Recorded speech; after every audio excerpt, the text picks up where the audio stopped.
Gwinnett County Schools have been virtual for the entire academic year, and Gwinnett seniors are reminiscing on their final virtual year of high school.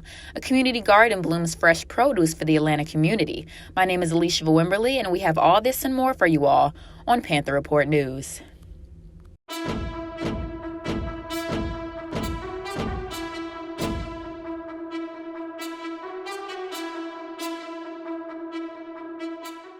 Limited access to affordable and nutritious foods have widened in Georgia.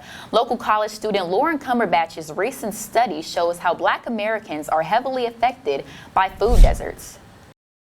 Most people would think that everyone deserves to have access to certain necessities such as food. However, most Georgians would be surprised to find out that not everyone has access to fresh, healthy foods within our state. 22-year-old Lauren Cumberbatch is majoring in biology and minoring in statistics at Kennesaw State University, and she has conducted a study surrounding the inequities Georgians face when it comes to having access to healthy foods. These places that lack access to healthy foods are known as food deserts, and she explains her findings. I found that the African American community, or just the Black community of Georgia, our average percentage of those who live in food deserts is actually higher by about 13% than the national average.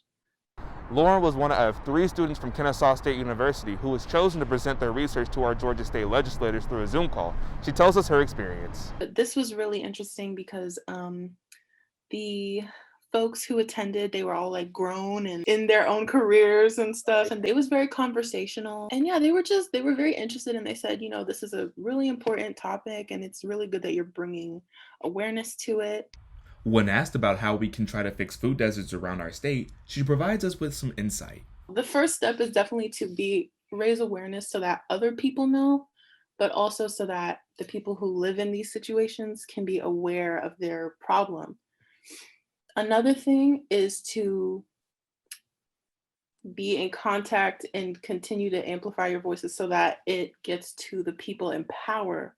After concluding that many Georgians don't necessarily have access to healthier foods, Lauren continues to spread awareness regarding food deserts. She plans to graduate from Kennesaw State University in fall of 2021 with hopes to continue her career in the biology pre-med field. She wants to become a research scientist so that she can study different people of different backgrounds. Jeremy Jones, PRN. Ex-officer Derek Chauvin has been found guilty on all 3 charges for killing George Floyd. The former Minneapolis police officer who knelt on George Floyd's neck for more than 9 minutes last year was found guilty on April 20th. The state of Minnesota has asked for a tougher sentence than its normal recommendations, which is around 12 years in prison for each murder charge and about 4 years for the manslaughter charge. Chauvin's sentencing is set for 8 weeks from now. Where there's a negative, it's said a positive is sure to be on the horizon. And even with the presence of food deserts, a local community garden tried to beat all odds by producing fresh produce for the community. We're here because this area is considered a food desert. So there is not a suitable produce carrying grocery store within walking distance. Several days each month, Amy Payson guides volunteers in maintaining the Whitehall Terrace Community Garden in Mechanicsville. For residents in the neighborhood, fresh produce is not easily affordable nor accessible within a half mile, making it a food desert, according to the United States Department of Agriculture. This community garden specifically is being set up to have beds available to the local population to come and lease a bed and grow their own fruits and vegetables here. They have access to me for the knowledge and the know-how. The garden is one of 8 sprinkled all across Atlanta through the city's Grows a Lot program. The initiative mends the gap and allows residents to grow reliable produce. At the garden, you can find things from fresh herbs to fruit trees. They know where it comes from. They know it's healthy because they've grown it themselves. The community garden is a part of a goal set by Mayor Keisha Lance to bring fresh food within a half mile to 85% of residents by 2022. Payson says distance to a grocery store is an issue for many in the neighborhood. If there's one vehicle and 2 parents and one parent is working, you can't always get to the grocery store like you need to. And today volunteers were helping turn these garden beds to make it one step easier for residents to begin growing their own food. Sarah Dancuzzi, who helped by raking and moving logs, says the opportunity helped her get out of the house while also meeting a need in the community. Like if you can do something that like helps you out and helps the community out, that's the ideal situation. For Payson, the ability to turn seeds into solutions keeps her returning. I feel the drive to use the knowledge that I have to feed people. Like I have the ability to make sure people are not hungry. And that is a big deal for me. In Atlanta, Kevin Sanchez Farez. Graduation is around the corner and we will soon say goodbye to the spring class of 2021. Commencement dates for students receiving bachelor degrees will be from May 4th through the 7th, and the master ceremonies will take place May 13th. All graduates and guests should enter through gates 7 and 8 for the ceremony. Seating throughout the stadium will be available on a first-come, first-served basis. Seats will be sectioned off into groups of 5 to maintain physical distance between attendees. Gwinnett County Schools, along with some other surrounding counties, have been virtually learning for the entire 2020-2021 academic year. And PRN reporter Jeremy Jones gets an inside look on the view of high school seniors and how they truly feel ending their high school careers virtually. As we know, the coronavirus pandemic has affected the ways that we do things in our society. And in the morning here at Grayson High School, where the parking lot and hallways are usually flooded with students and teachers, have now become deserted due to the pandemic. Students now have the option to either learn in person or online, and this change does affect everybody. However, the seniors this year are being affected in a very special way. Victoria Salmon, 18-year-old senior, does all of her schoolwork online, and this is her experience thus far. It's been very just mentally draining. I felt, people say like senioritis, you'll feel like you don't want to. I feel like this is the worst case of senioritis like ever. Looking ahead to fall semester, Victoria will be starting her freshman year of college, and she tells us how she thinks it will be. I think that maybe my freshman year, things will start getting better during the springtime, and we still need to, try to keep everything under control during the fall. And then springtime, I think everything will be okay. 17-year-old Sarai Areola at first was doing online instruction, and she tells us what impacted her decision to switch back to in-person learning. But what we weren't prepared for was that this is completely online. Like you just said in the introduction, this is a completely different experience because everything is online. And so we didn't have that foothold of being in person for the first part and being able to understand and get to know our teachers, for example, feel comfortable asking them questions, kind of knowing the material and then going into online. No, it's straight out the jump. Since switching back to in-person classes, Sarai tells us her experience with the reinforcement by the administration regarding the CDC guidelines.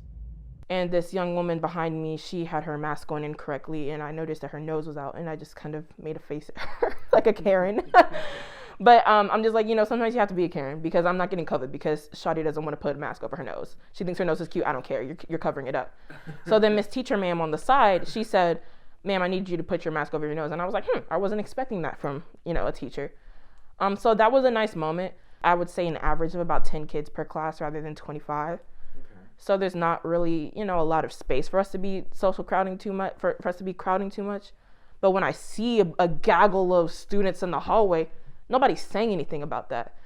There's some moments here and there where I feel that reinforcement, but there are other moments where I feel like the school is being a little bit lax.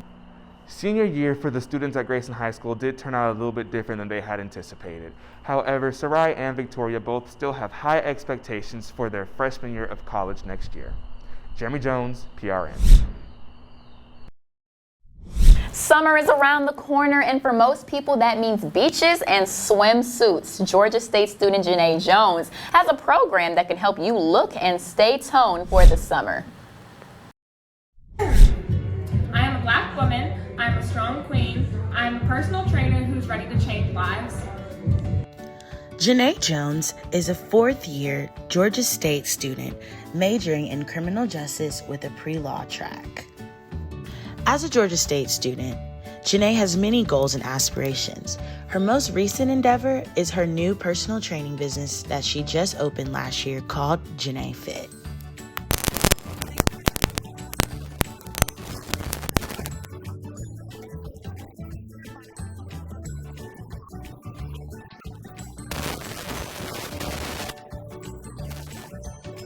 Quarantine 15 is definitely a real thing. But with the help of Georgia State student Janae Jones, you can work that weight off and get your summer body right in no time. One of Janae's first clients, Miss Tony Blue, shared her testimony about how her life has changed since working with her newfound trainer. If it wasn't for her personality, she would have just been another trainer. Being herself, tagging me to little things, sending me videos, like try this when you go to the gym. That's just different ways that she keep me accountable of doing what I'm doing. When asked if she had any tips or advice for people just starting out on their fitness journey, Janae stated to just keep your head up and be consistent, because in the end, it'll all work out. With the help of Janae Fit, you can become a better you in no time. All it takes is hard work, dedication, and consistency to make your dreams into a reality.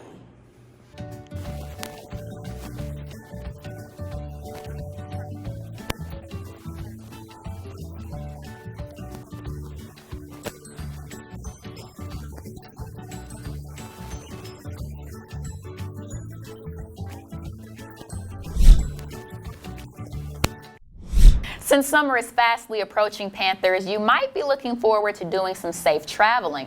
Georgia State is still offering free passports until May 24th. To apply, go to the Study Abroad program section on the GSU website. And don't wait. Please remember that passports are only available as long as funds last. Thanks for watching this week's latest episode of PRN. Remember to follow us on all social media platforms at GSUPRN. Like and subscribe down below and comment the stories you would like for us to cover next time. Again, I'm Elisheva Wimberly, and we'll see you guys soon.